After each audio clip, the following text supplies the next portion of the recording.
Ito related to sa isang farmer na pwede natin ma-relate doon sa business natin. Inihanda yung lupa saka yung mga dapat kinakailangan. So nung nag-cropping na, nilinis na yung lupa, nilinis na yung area, so cleared na tayo. Kumbaga ready to plant na yung area. Siyempre nung nataniman na yung lupa, excited ka na ngayon. After 1 month, malaki na yung tanim mo. So nakita mo na healthy. Siyempre happy ka, di ba? Dumating ang ilang weeks, lumalaki na sila, nagbubunga na. Nakita mo maganda ang tubo, maganda yung bunga. Kaso lang sa hindi natin kontrolado na sitwasyon, kumbaga natural disaster na dumating, nasira yung pananim mo. Nung nasira yung pananim mo, siyempre nasaktan ka. Kasi gumastos ka, di ba? Gumastos ka ng malaking pera, ng oras, ng panahon, doon sa tanim na naalagaan mo na palay. Sad to say, pagdating ng harvest time, nalugi ka. Walang magandang abot, kumbaga kulang pa sa gastos yung kinikita mo doon during harvest time. Marami kasi mga pagsubok kapag nasa farming ka eh. It's either kung yung calamity na damage sa mga insekto sa katulad ng black bugs. Ano ngayon, magtatanim ka pa ba for the next cropping? Kung ako isang farmer, yes, magtatanim ako.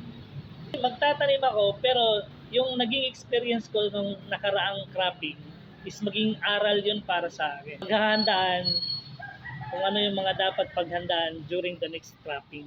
Para pagdating ng next cropping, maganda na yung harvest, hindi na malulugi. So pag ninegosyo, ganun din. May mga pagkakataon na nalugi ka, may mga pagkataon na nadadapa ka, may pagkakataon din na maganda ang harvest. Ang punot dulo, hindi ka tumigil, hindi ka sumuko. Kasi sa kanta nga ang nagwawagi, siya yung hindi umaayaw. At ang yung umaayaw, sila yung nagwawagi. So ganoon din sa business. Dalawa lang naman talaga ang klase sa negosyo eh. Bakit hindi sila naging successful sa business? Dalawa lang. Sila yung mga tao na hindi nagsimula at sila din yung mga tao na hindi nagtuloy kaya hindi sila naging successful. Lahat ng mga kwento ng mga success story sa mga tao na nagtatagumpay sa larangan ng business or kahit anong business man yan, ma-traditional, ma-franchising or multi-level marketing, sila yung mga tao na nagtutuloy.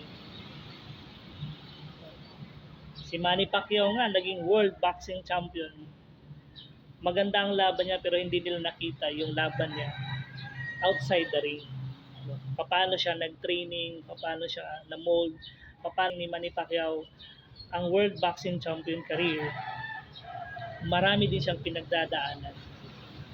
Ganon din sa business. Huwag kang titigil hanggat hindi mo makukuha yung pangarap mo. Oo, marami kang pagdadaanan, mga pagsubok, mga circumstances na hindi mo kontrolado. Ang mahalaga, naging matatag ka at nagtuloy-tuloy ka.